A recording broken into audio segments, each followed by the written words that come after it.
शुरू करते हैं। सबसे पहले आप सभी लोगों का स्वागत है। महर्षि वाल्मीकि की धरती पर 3 दिनों का शिविर हमारी पार्टी का आज संपन्न हुआ है और इस शिविर में 3 दिनों तक लगातार साथियों से राय परामर्श के उपरांत कुछ निर्णय लिए गए। एक तो 14 सूत्री प्रस्ताव है जिसको पारित किया गया है। प्रस्ताव की कॉपी आप सभी लोगों को दे दी जाएगी।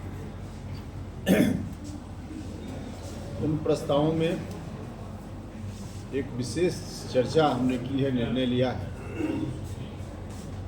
बिहार के साथ पिछले 50 वर्षों से अन्याय हो रहा है। 1976 में परिसीमन एक्ट का मतलब है कि विधानसभा और लोकसभा क्षेत्रों की संख्या प्रत्येक 10 साल के बाद जो जनगणना होती है उसमें बढ़ी हुई संख्या के आधार पर सीटों का निर्धारण करने का प्रोविज़न हमारे संविधान में है। 51 में हुआ, 61 में हुआ, 71 में हुआ, सीटों की संख्या बढ़ी क्योंकि हमारी जनसंख्या उस वक्त से लेकर 71 तक, मतलब आज़ादी के बाद से लेकर 71 तक बढ़ती रही। आज भी हमारी संख्या बढ़ी है, उसके अनुसार हमारे यहाँ सीटों की संख्या ज़्यादा होनी चाहिए। लेकिन 1976 में डिलिमिटेशन एक्ट में संशोधन कर दिया गया